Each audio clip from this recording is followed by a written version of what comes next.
تو یہ میں نے ایک چیز جو ہے نا بہت کم لوگوں میں دیکھی ہے. تو خالد عثمان صاحب اس میں یہ کہوں گا کہ وہ کمیونٹی کا برانڈ تھے. ٹھیک. بس ہم تو دعا کر سکتے ہیں کہ اللہ سبحانہ تعالی ان کے درجات بلند کرے. ان سمیت تمام مومنین و مومنات، مسلمین و مسلمات کے جو ہم سے جدا ہوئے ہیں ان سب کے درجات بلند ہوں. اب میں احسن آپ سے پوچھنا چاہوں گا، آپ کی نظر رہتی ہے خاص طور پہ پولیٹیکل حوالے سے میں ذکر کروں گا. ایک تو میونسپل الیکشن ہیں 26 اکتوبر 2026. اس کے لیے کئی امیدوار جو ہماری کمیونٹی سے تعلق رکھتے ہیں، کچھ ہماری انڈین کمیونٹی سے تعلق رکھتے ہیں، ساؤتھ ایشینز ہیں، وہ بھی میدان میں آ گئے ہیں. سب سے پہلے تو اگر ہم مسیساگا کا ذکر کریں تو مسیساگا میں آپ کو کیا لگتا ہے کہ کس طرح سے، کیونکہ مئی 1 سے رجسٹریشن کا آغاز ہوا اور اب تک کی اطلاع کے مطابق مسیساگا میں کیرولین پیرش، دیپیکا دمرلا اور ایلون ٹیجو جو ہیں وہ فرنٹ رنر ہیں. بہت اور نام بھی ہیں میئرل کینڈیڈیٹس جو ہیں. باقی تو کچھ نام ایسے ہیں جو جیسے جو ہارنک ہے، ابھی ان کے سامنے کوئی کینڈیڈیٹ نہیں ہے. سو میک فیڈن ہیں وارڈ 10 سے کاؤنسلر کے لیے، ان کے سامنے کوئی کینڈیڈیٹ نہیں ہے. کیا کوئی اور ایکسپیکٹیشن بھی آپ کو ہے کہ وہ میئرل کینڈیڈیٹ بن سکتے ہیں یا کاؤنسلر کے لیے آ سکتے ہیں؟ دیکھیں، سب سے پہلے تو میئر والی بات کرتے ہیں. اگر ہم سابقہ الیکشنز دیکھیں، جب بونی کرومبی نے ریزائن کیا تھا جی تو الیکشن ہوا تھا، تو بائی الیکشن تو اس میں کیرولین پیرش نے وہ الیکشن جیتا تھا اور ایلون ٹیجو جو تھے وہ رنر اپ تھے اور دیپیکا جو تھی وہ 3rd نمبر پہ آئی تھی. لیکن ان تینوں کو ایک سگنیفیکنٹ ووٹ ملا تھا. بالکل. اور چوتھے نمبر پہ ڈیسکو آئے تھے، ان کو بھی اچھا ووٹ ملا تھا. اراؤنڈ کوئی 19,000 ڈیسکو کو بھی ملا تھا تقریباً. بالکل جی. تو ابھی تو یہ ہے کہ مطلب پہلے جو 3 کینڈیڈیٹ تھے اور جو انہوں نے دوبارہ کاغذ جمع کروائے ہیں تو وہ یہی ہوپ فل ہیں کہ لائک پہلے بھی ان کا کوئی اتنا بہت بڑا ڈفرینس نہیں تھا. تو every one thinks that they can one. اچھا. اس کے علاوہ ایک اور چیز ہے جو ہم دیکھ رہے ہیں کہ بہت سارے لوگ جو ہیں مسیساگا کے، وہ بونی کرومبی کو اپروچ کر رہے ہیں. وہ کہہ رہے ہیں کہ چونکہ بونی کرومبی نے ادھر سے ریزائن کر دیا ہے OLP لیڈرشپ سے، جی تو وہ چاہتے ہیں کہ بونی کرومبی دوبارہ مسیساگا کو ٹیک اوور کریں، کیونکہ بونی کا جو دور تھا وہ اس موجودہ دور سے بہتر تھا. یہ کچھ لوگوں کا خیال ہے. اچھا جی. تو وہ بونی کرومبی کو اپروچ کر رہے ہیں. آئی تھنک کہ بونی کرومبی بہت زیادہ چانسز ہیں کہ وہ بھی جمپ ان کریں گی. اچھا. تو یہ ایک بہت مزیدار ریس ہوگی اس کے بعد کہ 3 کینڈیڈیٹس جن کا ایک بڑا بھرپور مقابلہ ہوا تھا اور بونی کرومبی جو پہلے میئر رہ چکی ہیں تو اور بہت اچھی میئر رہی ہیں. ان کی جو بھی ٹرم گزری ہے ہم نے دیکھا ہے کہ انہوں نے بہت کام کیا ہے. ہیزل میکیلین کی ٹارچ کو جو وہ آگے لے کر چلی ہیں تو انہوں نے پورا حق ادا کیا. اب یہ تو پاسٹ ہے، اس لیے ہم کہہ نہیں سکتے کہ کیا ایسی وجوہات تھیں جو انہوں نے OLP جانے کا فیصلہ کیا.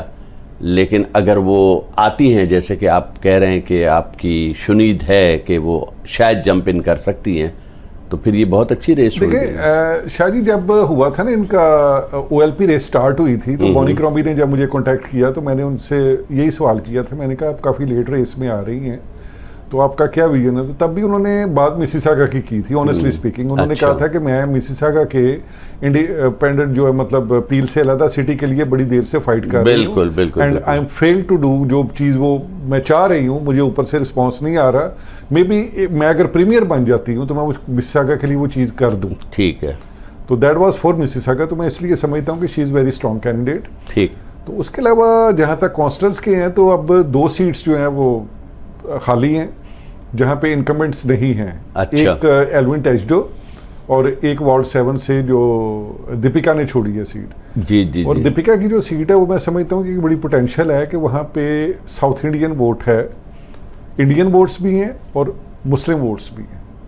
ساؤتھ ایشین آپ کا مطلب ہے ووٹ ہے؟ اچھا ساؤتھ ایشین ہے اور مطلب اس میں انڈین ووٹ بھی اچھا ہے اور مسلم ووٹ بھی اچھا ہے. اوکے. تو آئی تھنک کہ وہاں سے مطلب ان دونوں کمیونٹی سے کوئی دوبارہ بندہ جیت سکتا ہے. ٹھیک ٹھیک. اور برمپٹن سے تو وہی پیٹرک براؤن جی, برمپٹن میں تو کوئی ایسا قابل ذکر امیدوار نہیں ہے, تو پیٹرک براؤن ہی ہیں. وہ کافی ادھر کیا کہتے ہیں پاپولر ہیں. ٹھیک. اور پہلے بھی وہ 2 دفعہ میئر ہو چکے ہیں. تو آئی تھنک ادھر سے اگر کوئی پوٹینشیل کینڈیڈیٹ نہیں آتا, ہم نے جگمیت کا نام سنا تھا ایک دفعہ, لیکن آئی ڈونٹ تھنک سو کہ جگمیت آ رہے ہیں. وہ پیٹرک براؤن کے لیے ون سائیڈڈ ریس ہی ہوگی. ملٹن کی طرف آئیں. ملٹن میں ابھی تک 7 کینڈیڈیٹ ہیں میئر, جی, اور باقی ریجنل کاؤنسلر بھی جمع کروایا ہے. آلموسٹ یہ 31-32 دن ہو گئے ہیں اس بیچ میں جمع ہوئے ہیں کاغذات.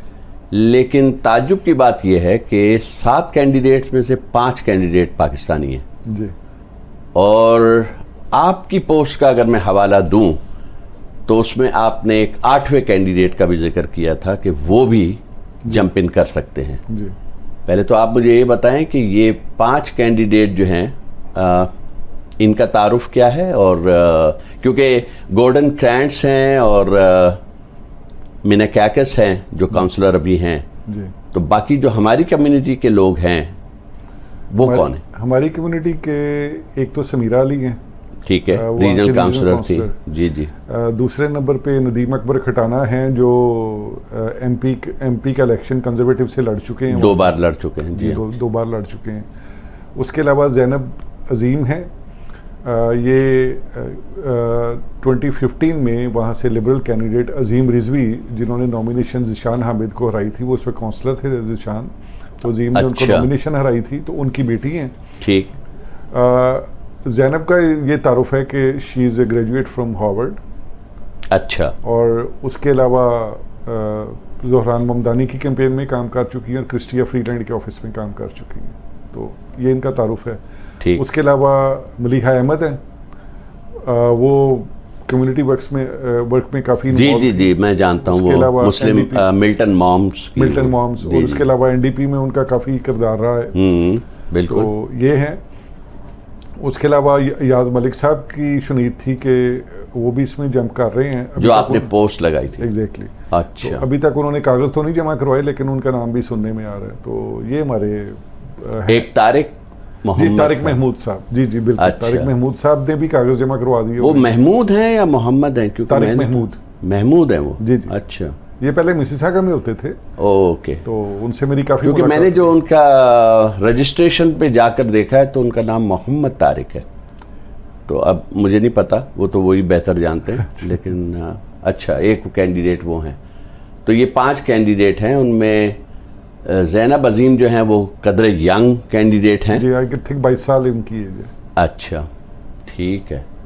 تو اس کا بھی ہے. باقی یہ ہے کہ ریجنل کاؤنسلر وارڈ 4 میں خورشید خان صاحب ہیں. ان کے ساتھ کاؤنسلر جو تھیں پچھلے ٹرم میں سیرا مارشل, وہ ہیں.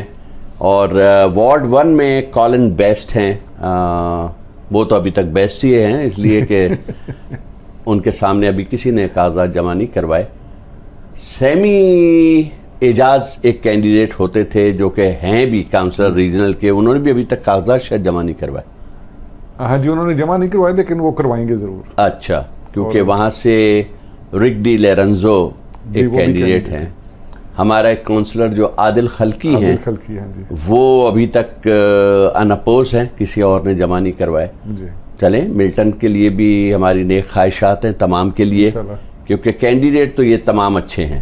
اب یہ ہے کہ صرف پاکستانیوں کی ووٹ کی بنیاد پر تو کوئی الیکشن نہیں جیتا جا سکتا. دیکھنا پڑے گا کہ کس کی ریچ کہاں تک ہے باہر کی کمیونٹی میں بھی. دیکھیں آصف بھائی, کبھی بھی آپ کا اسپیشلی جو میئر یا کونسلر کا الیکشن ہوتا ہے, یہ کسی ایک کمیونٹی کی بنیاد پہ نہیں جیتا جا سکتا. اس کی میں آپ کو ایک بیسٹ ایگزامپل دیتا ہوں برمپٹن کی, کہ برمپٹن میں ٹھیک ٹھاک آبادی جو ہے وہ سکھ کمیونٹی کی ہے. میرا خیال ہے 2 لاکھ سے تو زیادہ ہی ہوں گے. اچھا. ہاں جی. تو وہاں پہ آپ دیکھ لیں کہ